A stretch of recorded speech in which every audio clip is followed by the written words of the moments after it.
Hello, everybody. I'm Anthony along with Marco, and this is episode 56 of Hard Knock Hawks. In this episode, we're going to be talking about the end of the regular season for the Hawks. We're going to also preview the next series and a few other bonus things as well. The Hawks recently won the Southeast Division after winning their second matchup against the Cleveland Cavaliers, and their final record for a season is 46-36. They are the sixth seed now and will be facing the New York Knicks as the third seed. But first, let's talk about our general thoughts on the regular season. The Hawks finished 10 games above 500, finished with a top 10 defense overall, had an 11-game win streak, made several changes to the roster, and despite all that, they were able to achieve a whole bunch of things and could potentially get a most improved player award on their team and maybe an all NBA player, all defensive player, and a whole bunch of other stuff as well. So, Marco, what's your thoughts on the season? It was a very up and down season, man. In the beginning, it was very shaky. Then they went on like a little run in the beginning. Then they went on like a nasty, like an 8-game losing streak very early in the season, and then kind of like all hope was kind of lost out of that. Then like they trade Trey Young during the game, and then like the season kind of just shifts at that point because now everybody's questioning. They're like, what are the Hawks' plans? Like, what are we gonna do as a team? Do they have a direction after this? Are we finally giving Jalen like the keys? There's a lot of questions, a lot of what ifs. Then you bring on CJ McCollum. You bring on CJ McCollum from the trade, and then we trade for CJ, and CJ's like first 5 games are not like the best thing in the world. They're not like a lot of people are questioning it. They're like, well, I guess the Hawks are just going to tank again and try to get anything. Then bam, you start turning it around. CJ starts buying into Quinn's system. You make a lot of other changes down the line. And again, guys start playing in the Quinn system. Then at deadline, you make a few other decent moves. You trade Luke Kennard for Gabe Vincent. And, in hindsight, people were like, why did you trade Luke? Because Luke was finally starting to like play like Luke, like as everybody wanted him to. But then you realize Luke and CJ can't necessarily play together because they're just too defensive. Like CJ's not much of a defensive liability as people try to make him seem, but playing him and Luke at the same time is just a weird thing and just something you don't really need to deal with. So you go get another defensive guard who still can shoot the ball. Like Gabe is not a flashy player, but he's a serviceable vet. He still can play and he knows his role here. Then you bring in Jonathan Kuminga at deadline as well for KP. And I didn't even bring up KP. We like KP only played 17 games with us. Like, so again, then you bring in Jonathan Kuminga for KP. And then like now, you got some moves, you make some moves, then post All-Star break, going like an 11-game winning streak. And like I know a lot of people don't try to, credit that a winning streak for what it is, but that's 11 professional teams you still played. That's 11. It's hard to win 11 games in a row. No matter how you Period. try to look at It it, doesn't matter. they're like that's just not. No matter how you look at it, that's 11 Yeah. games in a row. Like you can hate on it, you can say it all you want. 11 games are 11 games. Yeah. So it was a really up and down season, but in the end, the Hawks finished sixth, like we originally predicted. Hawks finished with a over 500 record by a lot, not like any 2-3 games. We finished 10 games over 500. Quinn like really locked in for the season, and it's just like wow, like it's crazy how bad, how good they turned it around when like everything was looking dire at one point. Did a complete 180, and now we're in the playoffs, and it's crazy to talk about it right now. Yeah, it is. First thing I'll say is the Trey Young trade that I think a lot of fans hated. I think as shown was probably a really not probably was a really beneficial thing for this team because CJ McCollum is providing just so much more for this team right now than Trey did this year.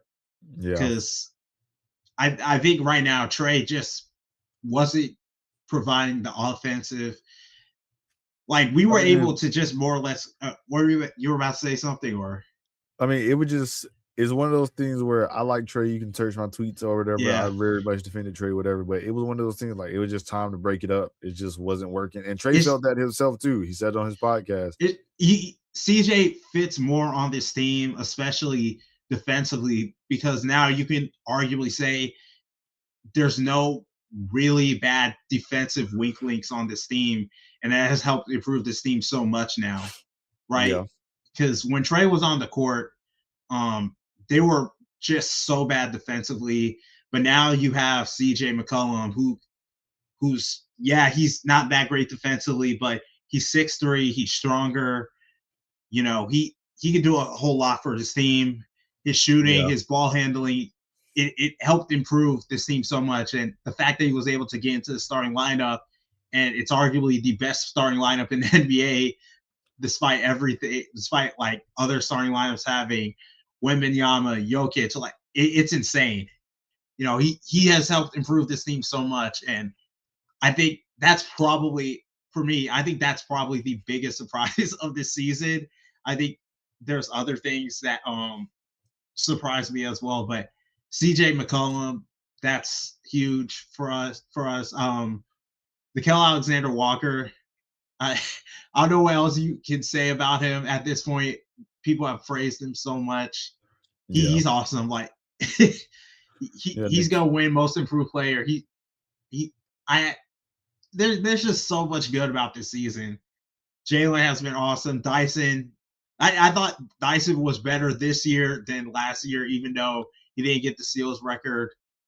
The way he has managed to, I feel, improve as an offensive player, despite not even being able to shoot that well from three for 80-90% of the year.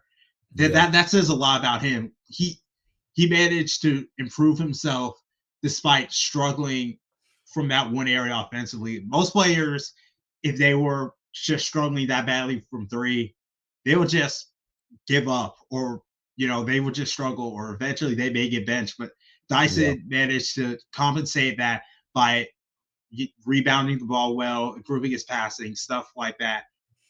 It's just so many impressive things on this team. What other things surprised you this season, Marco? Definitely Nikhil. I remember talking to Mikey. We both went to the home opener because he covers on his side Sport and he ethos. writes, yeah, and writes for Hawks Fan TV. But I remember we met up halftime at the game and we were like coming into the season, we expected Nikhil just to be a regular 3 and D guy. We didn't really Yeah. expect him to be what he is now. And we were talking and we were like, why does Nikhil have this many shot attempts? I think at halftime, we were like, he had like 15 shot attempts and they weren't falling, but you can see he was just trying to like hunt his shot and things like that. So we were like, that was like my biggest critique. I think I've even said on the pod that was like my biggest critique from like that first week. It was Well, just why is he taking so many shots? And it's then like and then Nikhil they just start like, falling, and then everyone's like, okay, yeah. never mind, you're good. It like it like then it started falling, then it started getting consistent as like it went on, and I was like, wow, Yeah. it's just like it's crazy to see that's what he's broke out to be, and still with that offensive load and getting that big on getting that good on offense, and still be able to play real NBA defense on top of that, like that's actually pretty big. Most players can't do that, so he's been a big surprise. Is I think he's been the biggest surprise of this season. I think we've all kind of had like the same consensus on what we expected from Jalen. Did we expect Jalen to be like a walking triple double? No. But did we expect Jalen to like really I, improve? I feel like the walking triple double thing, considering how he played the last few seasons, I think he could have eventually came I mean, up to yeah, he that can point. like, But I I but did this expect early? him. It seemed like it was going to happen eventually. I did not expect him to leap Trey Young this quickly though, or Trey Young declining this quickly. That's what I didn't expect. I mean, look, I didn't man, expect like, that. but yeah, like I said, we all had the general consensus on Yeah. Jalen. We all expected him to eventually get the keys anyway, because that's just how it was going last year, and you could see it just happening this year. Outside of that, like I think Dyson's 3-point shot, if you want to consider that concerning, I mean, a surprise because like yeah, he shot it average last year, And for it to take a dive this bad this year is definitely like something to look at. But he's again, like you said earlier, he still found a way to be useful on offense. And again, most players, if that shot is not falling, they're just a complete zero. But he still found a way to be serviceable on offense. So I think the biggest surprise is just the Hawks being good. I think that that's been I our mean, like last like since 2021. It's always a question of how good are the I mean, Hawks. we've been hoping and praying the Hawks have been good for like 3 or 4 years, but it's finally happened. We just didn't expect it to be this way. Exactly. So it's like, Yeah, damn. So like it's finally happening and it's crazy to see because now that we're in the light and everything is like now we're all of a sudden doubted again. And it's weird all around. But that's the biggest surprise that the Hawks are just good. yeah. I mean that's the main big thing, right? You know, I'm just really happy about it. It's something that you could really be proud of for this team because I Yeah. think they just faced a lot of struggles and just stuff in general, injuries. It's hard. It's really hard, but I think they were able to just consistently play through it. There was a lot of criticisms, especially mid-season from us, from the fan base. It's just really good to see us being in the fifth seed. You Yeah. know, I will just ask, were things that disappoint you this season? Disappointment.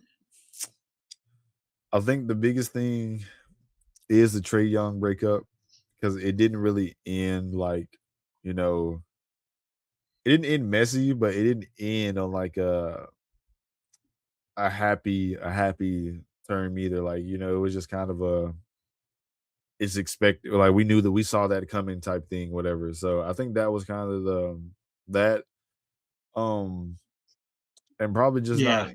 not really seeing what the Trey KP Jalen trio could have really did. But again, we unleashed another trio, so not necessarily mad at it. Uh Other disappointed, I think really, I think that's about it. I mean, like I said, I could go back to Dyson, but I'm not really too worried about that, to be honest. Um, think that was just the biggest disappointment, just the trade situation had happened. But again, that disappointment led to surprises, shocks, positive outlook after that. So it was just like not too much, but not too bad. And I think again, that's really about it. Like I don't really have no real words on KP. He played 17 games for us, and in those 17 games, it was very up and down. So that's about it for me. What about you, man? Cape Porzingis, that was really disappointing. I was hyped up for Porzingis. I he's a really good player when he's healthy. It's just Just we just don't know what's wrong with him. That's it's crazy. He's like playing now, which is yeah, is he's funny. playing. Yeah, yeah, he's playing now, but I don't know what happened. He said he had, I forgot what it was, but then he said he actually doesn't have it. So literally, no one knows what he has. So I mean, I don't know. It's crazy. I Yeah, and that was really one of the most disappointing things. It's just the KP illness stuff. That was really weird. I at least the team was still able to just find some consistency despite it all because we had so many center injuries. Like just think about it. I People always complain for some reason about the fact that, well, not for some reason, but about how, why didn't the team have any backup center options other than Onyeka when Porzingis was injured? And I always mentioned they had two other guys, Defali Date and Eli Njai, but they were both injured. So yeah. it's everyone's injured. So what do you want them to do? I And think with yeah, I think with Nafali, I don't think he was like they always knew he was a project coming in. That's why he was the third I center. I And like would I think the thing with Nafali is that they didn't know like when he would play an actual NBA game, he's very lost, he's very uncoordinated. And Quinn's system is not like an easy system to learn. Like there's multiple people that have said that and I whatever. But it's I just like wouldn't. I They would. never knew. I don't think they expected him to like really get real playtime this year. I mean, that's fair, but to be fair to Dante, during that time that he did play, it was only like a few minutes, right?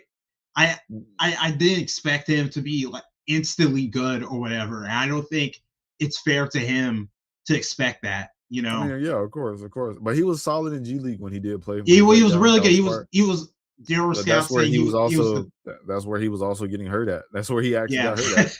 Yeah, like, people were saying scouts were saying he was the best G League center. He was arguably the best G League center. So, and I was excited to just see him possibly play. It's just it sucks that he got injured. And Yeah, Eli Njai, I was really disappointed to see him get injured too, because even though he played one summer league game, I thought he was really good in that game. His defense was awesome. So yeah. It was just a lot. it's disappointing. Yeah, it was just a lot of what ifs, like shit that goes bad, just going bad. Because Onyeka in the beginning of the season, Onyeka played a lot more minutes than he needed to really play, Yeah. and like for Onyeka to already be like what he is as a center and like being undersized for his position, making him gassed and playing like seem like centers that are actually bigger than him is just a lot of effort on him that he like. I remember that one game he played like 40 minutes, Yep. and I think we ended No, up losing that game. That was even more insane. yeah. It's it's hard. It's hard. It's just hard for him because but immediately as soon as we got actual backup center, all of a sudden we started winning games. So Yeah. Then Orlando does his thing with our backup center. yeah. Thank you. I hope they honestly lose. I mean, they're probably gonna lose and play in I hope against so too, Hornets. because I don't wish bad on any other team because my team has been in the gutter as well. But Yeah, Orlando clearly does not fuck with they're us. not that good. They're probably gonna lose to the Hornets. So, Hope so. but one more thing I am disappointed about was Zachary Risichet. Um, I I know could. people. I'm not gonna lie, he did not cross my mind. I listen. I knew as soon as you didn't mention him He and the did not disappointment cross things, my mind. I'm like, yeah, you don't even care about him anymore. You just It's just like he's so in many the players. he's in the void now. He's gone. He is. He He's is. gone. He's gone. He's He's gone, already gone. and it's sad too because like I I didn't mean to cut you off, but I'm gonna say this little you're tangent. fine. Then it's back your floor.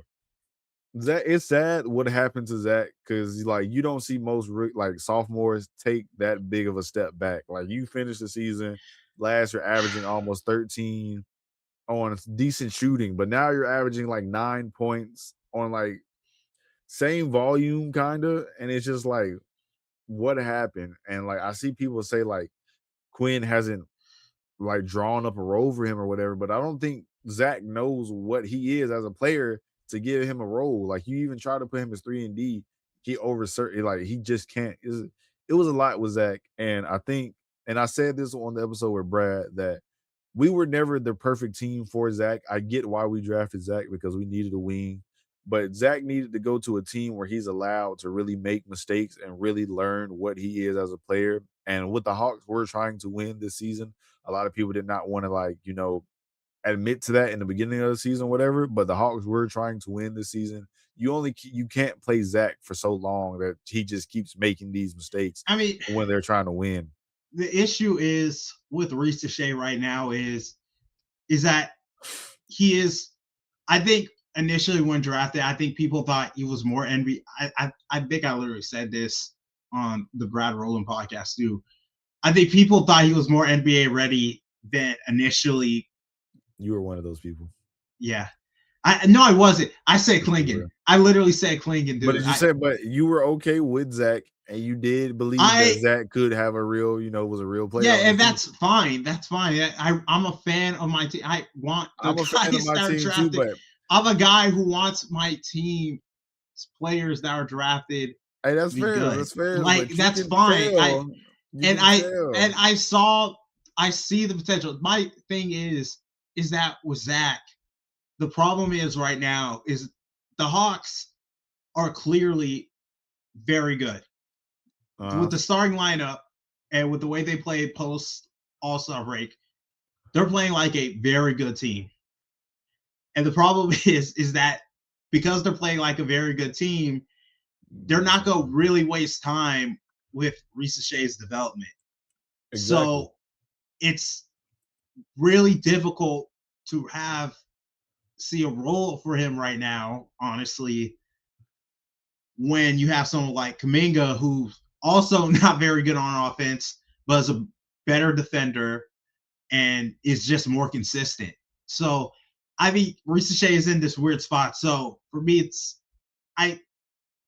if I had to give all time getting traded, maybe it would probably be 60-40 traded. I wouldn't be surprised if he stays, but it is what it is. Like, he has to find some way to be more consistent. And that may just take a minute.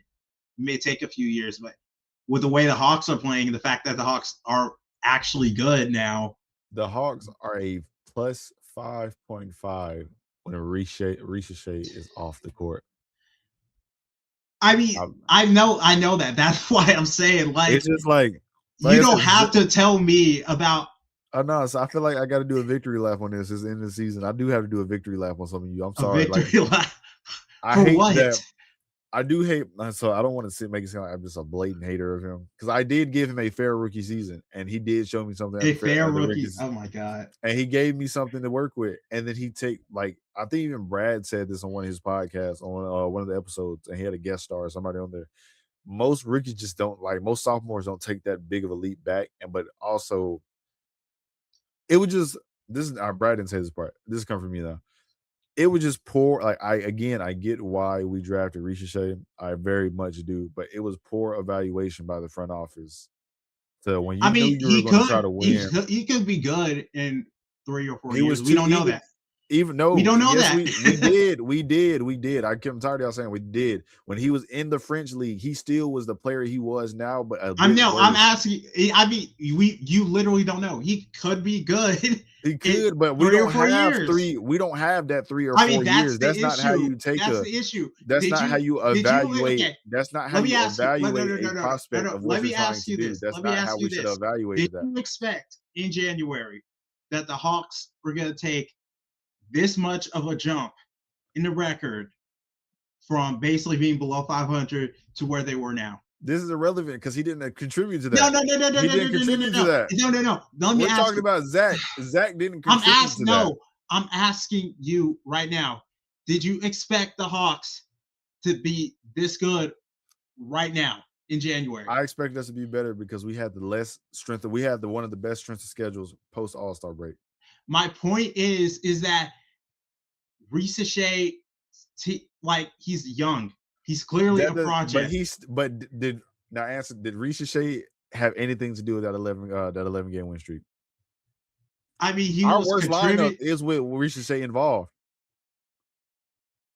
He contributed in some games. When it is Dyson, CJ, Risa, Jalen, and Onyeka, that lineup is like a -5.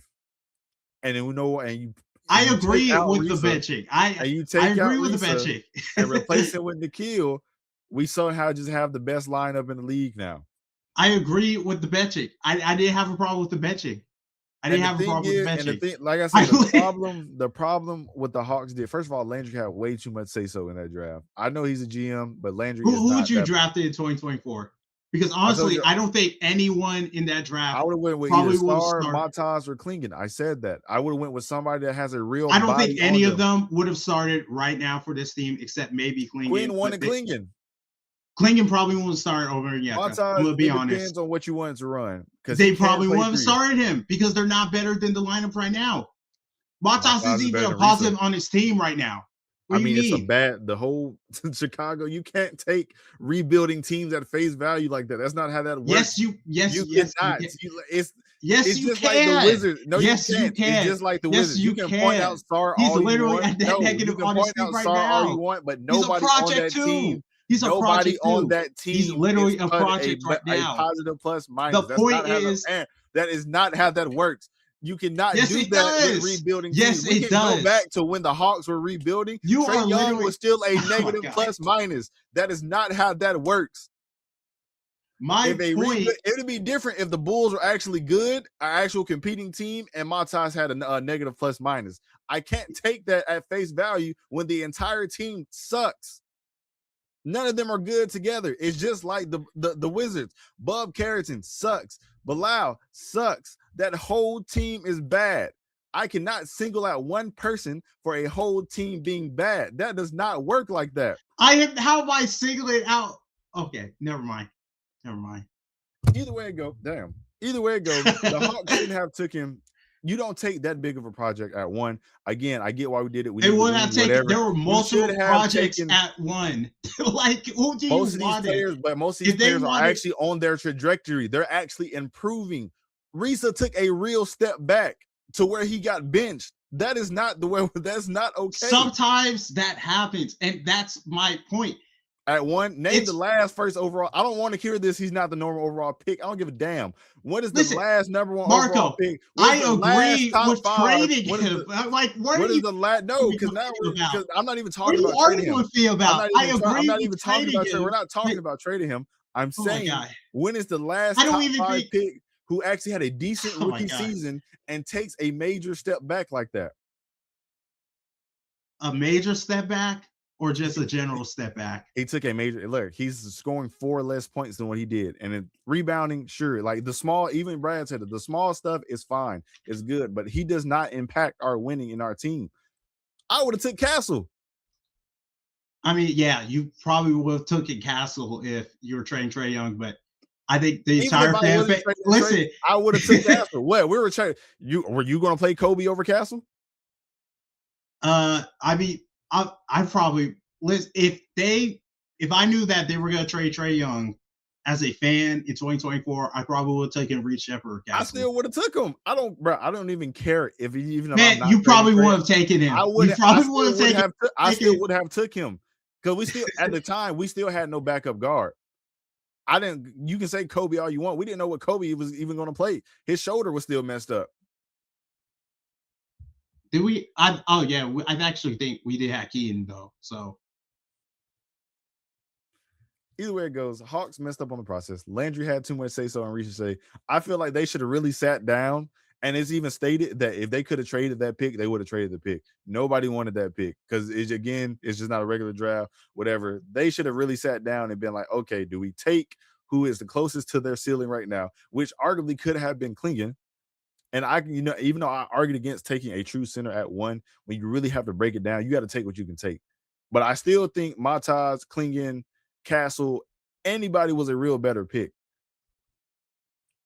And they will have been coming off the bench right now because Klingon would have eventually started. Eventually. You mean like any other draft? You don't draft for right now. You draft for 5 years later. Okay. I'm saying in the same season, Klingon would have started. By post All-Star break, once you because look, Quinn just showed he will make that change if the lineup is working. I don't think so. I don't see it with the way this line was playing. I just don't see it. I think Onyeka will probably be starting. Okay. I just don't see it. I just don't see it. Okay. Like we can have this conversation about the 2024 draft. I just don't understand why it's such a big deal with people because. Okay. I get the process. Because the Hawks fucked up. That's all we had to say. Hawks messed up. That's all we just got to say. Hawks messed up. It's okay. We're used to making bad decisions, but now we're making good decisions. It's okay. We just say the Hawks messed up. Listen, I get it, but it's like half of the people that people wanted are going to be starting on the team. Like, who would Reese shouldn't have been starting? I mean, obviously, obviously, the decision to start him was not the best right now. I mean, I agree with it now in retrospect. What you say? He started because we had no other option. We were getting rid of regardless. So, I mean, I literally agree with you with like 90% of the stuff. So, I mean, he's going next season, man. And I think a lot of people just need to just brace for that. And it's okay. He needs to go to a team where he can make these mistakes, where he can actually go out there and get meaningful minutes in a real close game. He's a project. Where he can learn what he is. Because because the Hawks are good, they're not trying to focus on developers. They're trying to win games. And it is what it is unless they get a top 4 pick in this draft. Because that pick is gonna instantly contribute. So unlike the 2024 draft, but it is what it is. Hey, different team with Castle or anybody else. Okay. But let's talk about these betting odds that we made a few that we did like a what was it, almost a year ago. So basically last year we did betting odds for this season, and I'm gonna reveal the final results of them because I think it's gonna be interesting to see the results of it. So tell you without I'm just gonna tell you the results of each number. I'm not gonna tell you the names of it. So for one thing, before I mention it, I did not get the results of the Cavs games of the Cavs, so it's really only 29 teams. So third, so someone got 13 out of 29. Someone got 17 out of 29. Someone got 21 out of 29. And someone got 16 out of 29. So, which one you think you got, Marco? I'm gonna go for the 16. I was being a little overzealous. I'm not gonna lie. All right, which one you think I got? Definitely with one of the good ones. So the second worst one. Okay. What's the second worst one? Okay. All right, I'm gonna reveal it. So I got. Well, I'm not gonna reveal mine. No, You go ahead. got You got this. So you got the 16. no. Okay, Yes, you Marco. did. You got 16 out of 29. I'll take it. All right. So you got 10 out of 15 in the West. Teams correct. And you got 6 out of 14 teams right in the East. Like I said, East was so weird this year yeah, that it was weird. It was just really pissed me weird. off. I'm not gonna lie. Chris got 21 out of 29 teams right for the bang over unders. He got 12 out of 15 Western teams right and 9 out of 14 Eastern teams right. Leon got 11 out of 15 West teams right. 6 out of 14 East teams right for a total of 17 out of 29.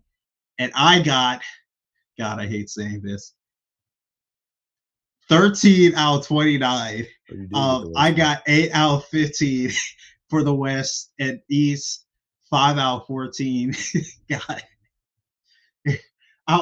this is crazy because there were so many teams on here that were literally right there at the edge, and I can't believe it. Like the Brooklyn Nets were 20 and a half.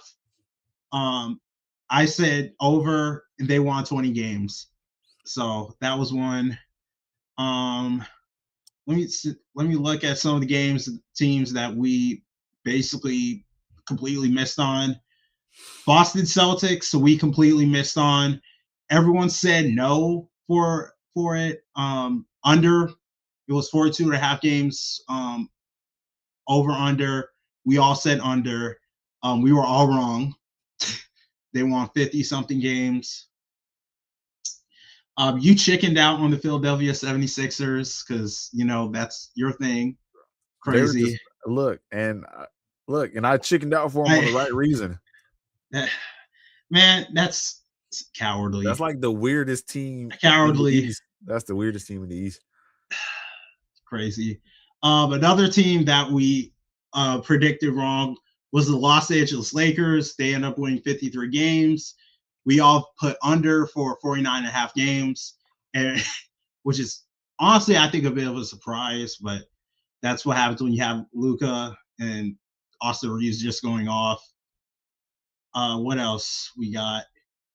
Oh, yeah, the Grizzlies. 40 and a half over under. Everyone basically said, oh, you're actually right on this one. You said under. I don't think anyone expected the Grizzlies to just tank halfway through the season, but yeah, that's what happened. I knew what timing they were on. But any more significant ones I can mention? Oh, let me see one where I got one right and everyone else was wrong, so I can feel good. All right, brother. Actually, that didn't happen. Yeah, see, look at you. God, I feel stupid now. Shut up. Happens to the best of us, man. Oh my God. No. Happens to the best of us. I didn't get 13, but happens to the best of us. Oh, this is one interesting one. The New York Knicks um 53 and a half games over under. We said everyone said no for I mean everyone said under. They ended up winning. They ended up winning. Um, how am I saying this? Actually, let me check because actually I think they won exactly 53 games. They said under. Yeah. So yeah, everyone was right for this one. Yeah, this is interesting. This was fun. I Yeah, think that was a fun one. the Celtics, it was just weird because it The was like Celtics were weird because uh the front court just confused everyone. That was something I went remember on. my exact words on the Celtics, and I was like, the Celtics probably are just going to pivot to tanking because they do have their pick this year, and they probably were just going to rest. I like because I think Jalen Brown came into the season with an injury too. He missed like a few games in the beginning, and I was like, maybe Yeah, they'll rest it because then I thought Tatum was going to actually sit out the entire year, but he decided to come back, which I still don't support. But hey, he's doing his thing.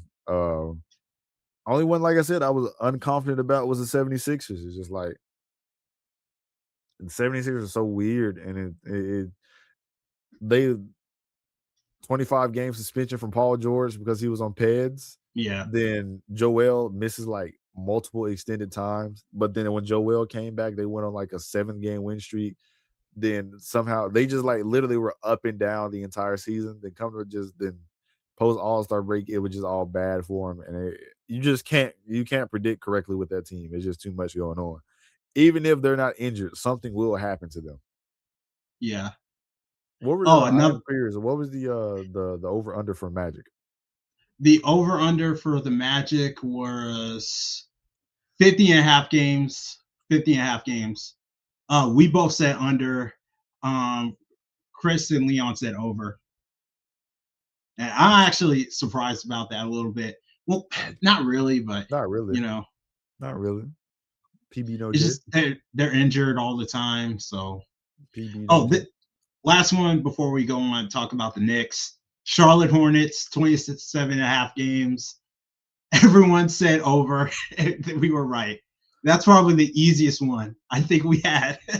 I think it was just their time to step up. Yeah. I remember I we had. I don't even think we got beef with Hornets fans for real anymore. They used to be like we used to have real beef with them for some reason. But yeah, I think they're pretty cool now. It was just their time to step up. Then Khan going crazy as a rookie. It's very insane. And I think LaMelo matured yeah. somewhat on the court, which actually helps them. Then just keeping and getting a healthy Brandon Miller. I've always been high on Brandon Miller. So it was just their time. Yeah. Oh yeah, we got Sacramento Kings. Everyone said under. San Antonio Spurs. Everyone said over. Yeah, this is interesting. We probably got to do this again so I can do better. But let me move on to the Knicks because the Knicks series coming up is gonna be interesting. Basically, a rematch of the series 5 years ago. Completely different roster. Only one player from that Hawks roster from Both sides 2021 is actually. still there. Yep, Well, both two. sides. Well, yeah, both Onyeka, sides. yeah, it's Onyeka Okongwu from the Hawks and Mitchell Robinson from the Knicks. So it's very interesting. So what do you generally think or expect from the series, Marco? I'm not gonna lie, man. The Twitter discourse over this has been like very nasty because like all the Knicks fans like legit think that we're just some scrub team, this and that, the third, and they think that they have the better players, blah blah blah, and all that. But I generally feel like the Hawks can beat the Knicks. I'm not like putting a number on it. I'm not doing whatever. Even on Brad's latest Locked on Hawks, he believes the series can go to 7, and I've said that in the group chat a couple times. I believe like the series can indeed go to 7. I don't think it'd be a short series at all. But if Hawks do want to win that series, you might want to make it an unshort series, like stretch out. I generally believe the Hawks have a decent chance. I think each team has like a real X factor, and of course, with us going in to the postseason with like Onyeka and our backups are Tony Bradley, Moji, and Asa. I'm pretty sure Asa's not touching the floor at all. Yeah, yeah, he's Mo not touching the floor at all. Mo is just like too small for to handle Mitchell Robinson. And I think Tony Bradley, a lot of in the games we've seen him play so far, it has not been pretty. I But yeah, I'm gonna disagree a little bit. it's nuance there. Like it's not. I I'm not blaming him where he did. I think the defense has been there. It's just offensively, it's been He eh. doesn't. Yeah, he Like just doesn't know the his spot. screening has been, I think, really good. At time has been really good for Tony Bradley, and I think a lot of it has just basically been he hasn't played a game in months, Yeah, and he just hasn't had time to really gel with the team at all. And it sucks because I think if we got him a week or two earlier, he probably would have been, I think, really good. But I have no clue how they're gonna really deploy him, if at really. all. All you need him to do is that you just need him to match Mitchell Robinson's Yeah, minutes. if he Mitch, even plays. Mitch is going to play like 15 minutes. You just need him to be serviceable for 15 minutes. Just be a I, body. Just I be a don't. body. I don't know if he's even gonna be playing that long. He may just be 8 or 9 It's gonna minutes, get to and a we'll point just where see Mo. you're gonna have to sit. Like Mo will probably get some reps at center just to get it down. So really, you just need Mo and Tony to be serviceable for a combination of 15 minutes. Just make sure, because he's a real energy changer. Like that's exactly how like, we kind of sold the lead. We were up like 10. Then Mitch comes in and Mitch just starts wrecking, like bullies on Onyeka, takes the ball from him, multiple offensive boards, just putting like it's just that's like real energy, and he like really shifted the tide of the game for them. So I think, how can the Hawks contain Mitchell Robinson? Will the Hawks exploit Brunson? Can you just keep them can you keep getting switches on Brunson to where they have to kind of adjust? Uh I've the idea I've seen played around him a couple of times, even some Knicks reporters have kind of played this. They were just like hide on Yeka on iHeart. I mean not iHeart, Josh Josh Hart, Hart, and let Jalen play Cat. Jalen. Yeah, I think that's probably gonna happen at some That's point. probably the best that's actually probably the best thing you can do right there. And like they're gonna keep trying to switch it, of course, but it's just like we're a better switching team now for defense. So it's like it'll be interesting how Quinn goes about it. I think he probably will try to just target Brunson as much as he can because like that's the main key. They have two different like the Knicks have two real defensive liabilities in their lineup. I'm not saying we don't have a defensive liability or we're better just at that, whatever. But Cat and Brunson, they're not really playing defense. Cat will only get a block if it's an easy block. Like he like somebody slows somebody down and he's over I the top. I would say to Cat in Cat's defense, I think this is arguably his best defensive season he's had. I think he's played good defense. It's just that at You can times, go at Cat yeah, and it's a 50-50 chance of what he's gonna do with that. And he's just sometimes just being big and in the way is enough defense, but he's not a real rim runner. So that's why I even said, like I said in the group chat, um, our players that are very good at getting to the free throw line, like Nikhil, Kaminga. Kaminga probably is our best foul baiter because you played on the Curry. You're gonna learn some foul baiting. Um, and Jalen just getting to you're really gonna have to like really get to like drive the hole. You're really gonna have to really push it just to really get them off their toes. Because once they have you settling for jump shots, you basically just fell into their game and they won. So I'm confident the yeah, Hawks can win the series. I'm not finna just count us out like some of the fans I've seen on there, like, because either way, this is a win-win situation. You got needed guys to get playoff experience, especially with Jalen. Jalen's first time being option number one in a playoff setting. So how does he react to that? Things like that. So I'm yeah. How now confident. Knicks? How are the Knicks gonna guard him? Are they just? I'm gonna say like It's gonna be there's interesting. a lot I of adjustments. yeah, just or how I'm gonna be really interested to see what happens with Jalen because they could just treat him and just tell him like, hey, go score. And how if that goes badly, then I don't know that could and how is he gonna adapt to that? I think the You biggest know, thing too with the Knicks that the Hawks probably don't have an answer to right now is if Mike Brown decides to pull out double big, you got to find something like you really got to attack that. Like you can't let them dig a hole with that lineup because Yeah. Cat and Mitchell together are like a +10, and it's like you got to Hmm. really find a way to like have some combat to that, like make a shot to do something, force them out that double big, switch it around. That's another a key positive we have at Dyson. That Dyson's so good at just screening as a guard, and I found out he also led he's our number one offensive rebounder Offensive as a rebound. Yep. guard. And it's like, so this is where Dyson comes in too. Is just like, can Dyson screen off one of these bigs and get somebody open? Because they're not going to guard you on the perimeter. So you're going to have to get a mismatch somewhere. So it's just like, Yeah. how can you attack that? But that's all the Queen's job. I'm just a fan. So Yeah. not Yeah. my It's gonna job to be plan for tough. that. And you know, I would say, let me ask you this too. So, if you had to say who was the most important player for the Hawks and the Knicks for the series, who would you say for the For Hawks and Knicks? for the Knicks, I'm gonna say Cat. I know everybody's gonna pick Brunson, but it's like if Brunson is the only person that's really hurting you, you win the game. Like Brunson can go do what he needs to do. Brunson's going to be Brunson. But if Brunson doesn't have his second man up to really take off some of that pressure or whatever, and Cat is known to start slow in the playoffs in the beginning, then like picks it up. If Cat isn't Cat to where a serviceable degree, then the Knicks are kind of in a funk at that point. For the Hawks, I think it's really like this is where veteran play comes in. It's like CJ and Nikhil, what can you do alleviate this for Jalen? Because Jalen, again, you want Jalen to get these reps. You really want Jalen to like step up into this role.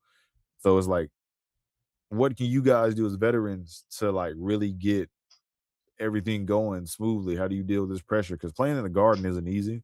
And I know they say they've been prepping for it at practice. They've been playing the Oregons. They've been playing like real New York like crowd.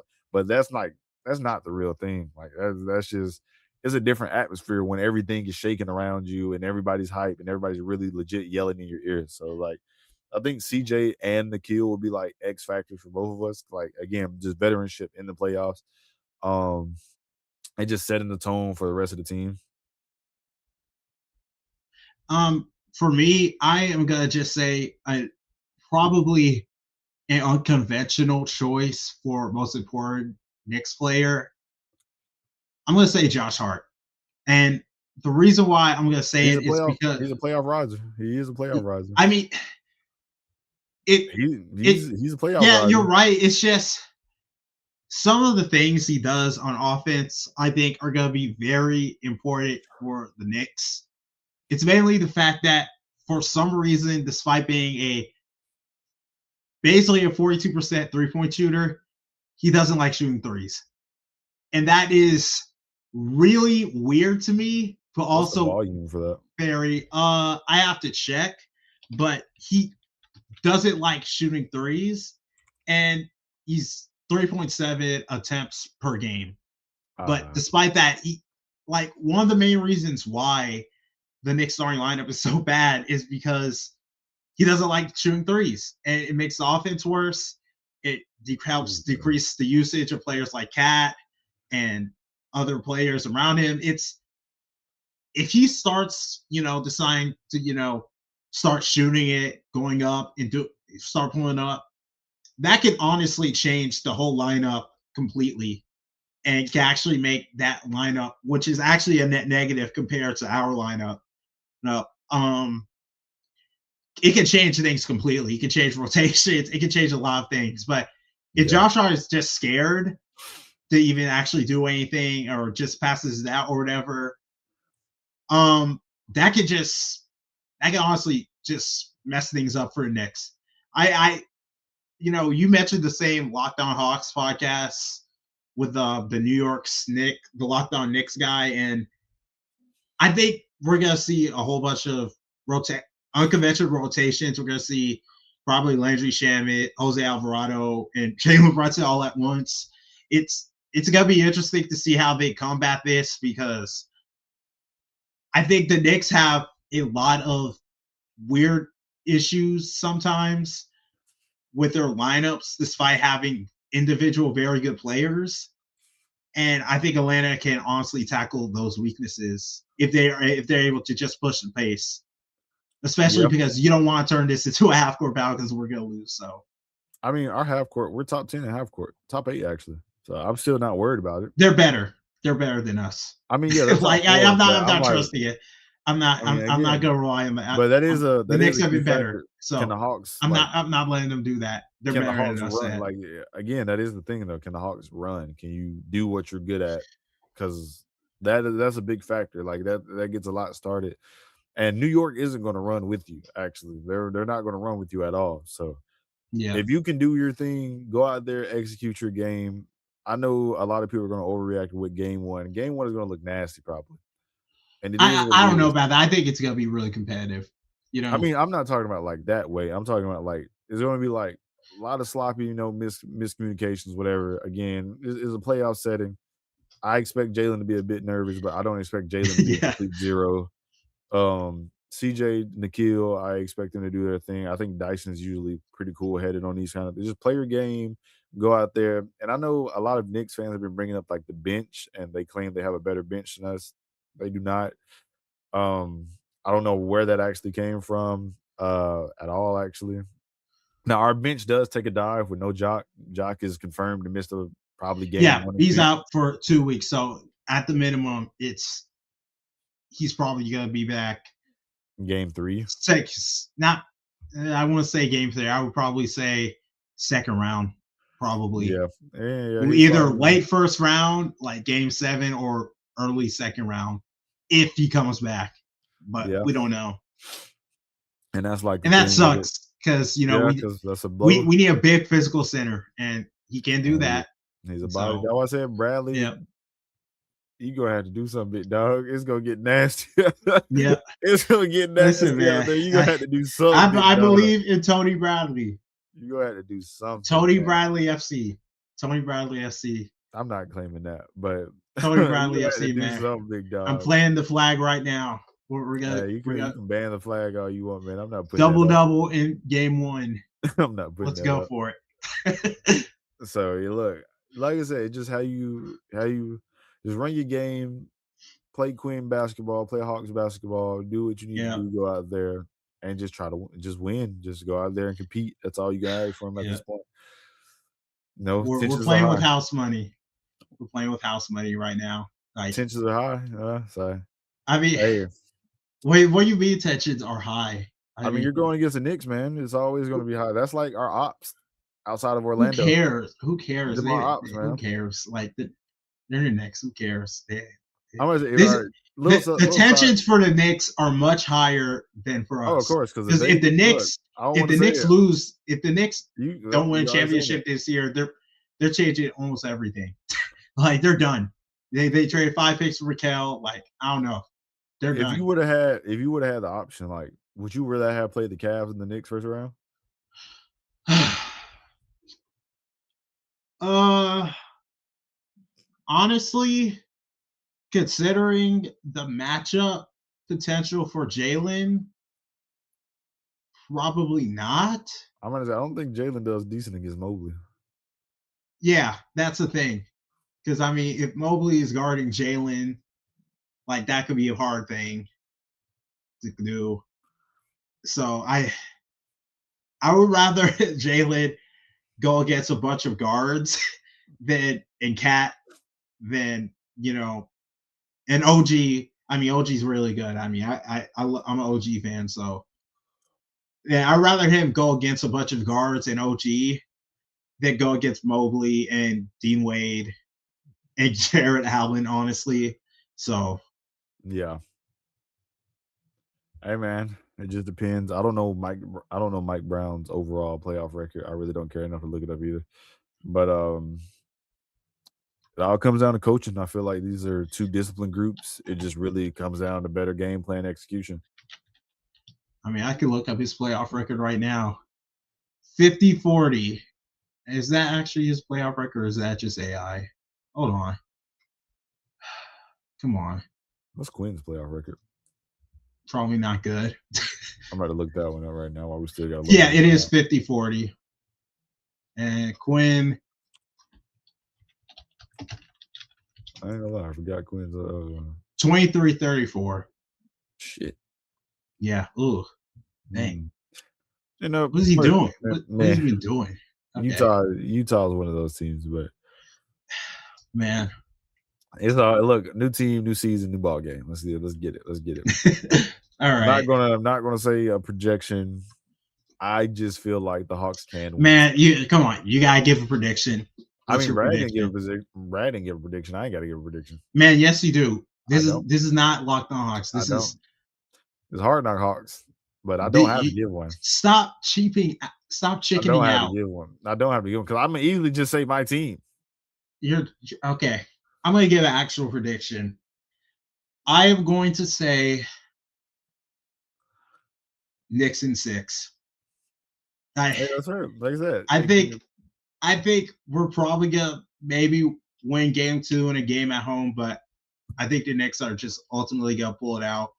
I don't I don't know a way for us to really competently stop the Brunson, Carl Anthony Towns 2-man game or Mitchell Robinson because we don't really have a good backup center. This is a lot of players' first real playoff game too. So playoff series, excuse me. So I'm not really super confident. I could be wrong, but I think it's gonna be a long series at least. I'm gonna say Knicks in 6 though. It's a weird series though. So that's it. if they win, if Hawks win, I won't be surprised because I do think there are some cracks. Like that. It just depends. You know? Come on, what do you say? Hawks in 6, Hawks in 5. The Go. Hawks can win the series. That's all I'm saying. That's like all I'm gonna say. You're so Hawks corny. can win the series. That's all I'm Like saying.